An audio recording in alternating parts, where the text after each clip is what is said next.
Hi అండి.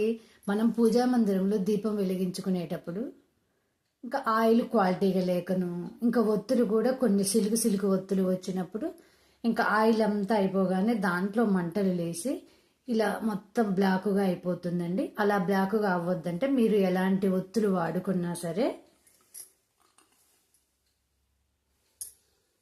దీపం వెలిగించుకునే ముందు ఒత్తి చివరలలో అటొక రూపాయికాయను ఇటొక రూపాయికాయను ఇలా వేసుకున్నారంటే ఇంకా ఒత్తి పూర్తిగా కాలిపోయి ఇదంతా మండి ఇది మొత్తం బ్లాక్ అవ్వకోకుండా చాలా చక్కగా చివరి వరకు వెలుగుతుంది.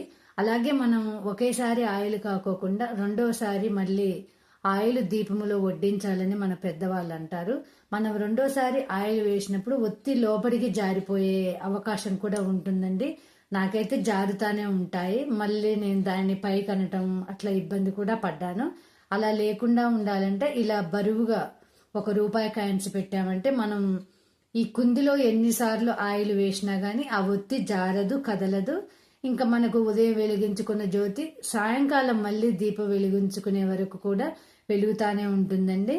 నేనైతే ఇలాగే చేసుకుంటున్నాను. ఇంకా మనం అర్జెంటు పనులు ఉన్నప్పుడు కూడా ఇలా వెలిగించుకొని వీటి మీద ఇవి మండికి పోకోకుండా కాయిన్స్ వేసుకున్నామంటే చక్కగా ఆయిల్ అంతా అయిపోయి దీపం కొండెక్కుతుంది. ఎలాంటి ఇబ్బంది ఉండదు. మనకు దేవుని మందిరం కూడా మసి అవ్వకోకుండా ఉంటుంది. అలాగే కొంతమందికి అందరికీ పూజా మందిరాలు ఉండవండి. అందరూ చాలా మంది సెల్ఫ్లోనే పెట్టుకుంటారు. ఆ సెల్ఫ్ మొత్తం కూడా బ్లాక్ అవ్వకోకుండా చాలా చక్కగా ఉంటుంది. దీపము కూడా సన్నజాజి మొగ్గలాగా మనం వెలిగించుకోవచ్చు. ఇంకా అది జారదు. మనం ఎన్నిసార్లు ఆయిల్ వేసినా చక్కగా వెలుగుతుంది జ్యోతి.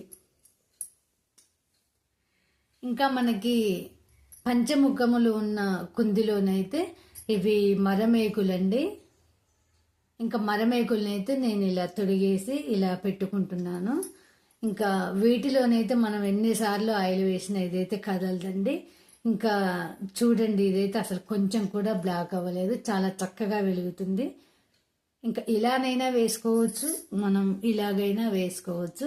మనం వేసుకొని ఎక్కడికైనా వెళ్ళి మళ్ళీ పూజా మందిరానికి మనం తలుపులు వేసుకొని వెళ్ళినా కానీ చక్కగా వెలుగుతుంది, కొండెక్కుతుందండి. ఎలాంటి ప్రమాదము జరగదు. కుందులు నల్లగా అవ్వవు. మనం సోప్ వేసుకొని కూడా క్లీన్ చేసుకోవచ్చు. అసలు ఇబ్బంది అనేదే ఉండదు. మరి ఈ ఐడియా నచ్చితే లైక్ చేయండి.